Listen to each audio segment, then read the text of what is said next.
Hi, my name's Kellen, and I'm going to read to you a passage from my new book, Dancing in My Underwear, called Love One Another Always.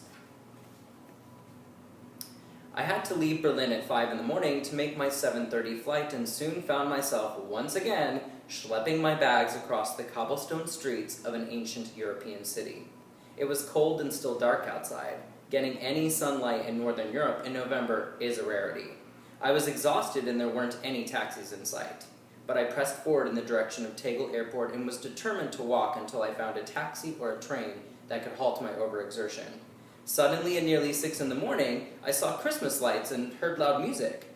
What to my wondering eyes should appear a bar, of course, and an open bar full of patrons at 6 a.m. This was Deutschland, after all. I stopped in at the bar, where I asked for a good bottle of Berlin beer to take with me on my trek. The bartender and his patron laughed at my southern German accent. Then he presented me with a liter of Berliner brewski. I knew I had to drink at least some of it before leaving, so as I chugged, I walked around this hole-in-the-wall bar.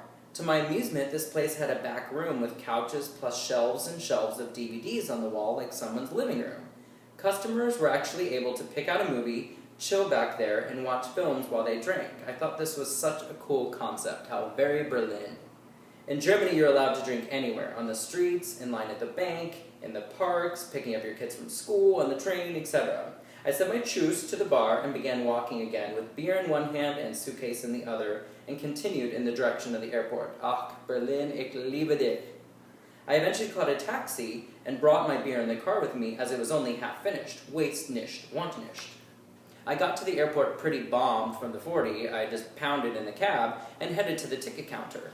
Once I was checked in for my Flug back to the States, I was able to proceed to my gate, but cursed the fact that I hadn't been able to bring my beer straight through security. I was surprised that one couldn't just send an open bottle of beer through the x-ray machine. I mean, I was in Germany after all. To my delight, just feet from the security checkpoint and x-ray machines was a kiosk. What would they be selling right there at the gate, also just a few mere meters before boarding our plane? Why, schnitzel and beer, of course. I laughed out loud, dug through my pockets for the €3, and bought myself one final beer before leaving the fatherland. I love Germany. On the plane, I started reflecting on everything I had seen and done in my week in Europe. I had hugged the Berlin Wall like it was my long-lost offspring. I had peed in a canal in Amsterdam with the same ferocity that I had peed in a French guy's face.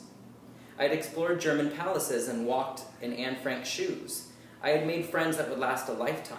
I graffitied the wall, but felt I left more than just my mark on these two countries. I had divided and conquered. A week in Europe in November proved to be exactly what I needed. I paused for a second to remind myself of what had motivated me to take this trip. My friend Bernardo had always said that eventually he and I were going to move to London, be fierce fashionistas, and take Europe by storm. A pang of sadness entered my heart because I realized that our fantasy would never be a reality. Bernardo was gone and never coming back. I started to feel sorry for myself and a single tear cascaded down my cheek. I realized the magnitude of the influence Bernardo had had on me, living his life to the max. His passing had inspired me to take this holiday and to live my life better. I looked down at that beer in my hand and slowly raised it in the air. I made a silent toast to my deceased friend and took a sip of what I considered to be heaven in a bottle. The plane took off, and soon Germany was behind me and also in my past. I will never physically get to go to Europe with my friend Bernardo, but I will take with me the memory of him wherever I go from now on. I will forever hold the trip I took to the Netherlands and Germany close to my heart. I will always remember Bernardo, the life he led, and the impact he had on my life. And I'll always remember the words I graffitied onto the Berlin Wall. Love one another always. Always remember to love one another always. Never forget to value the time we have on this planet with each other, because life is short and meant to be lived to the fullest. Thank you.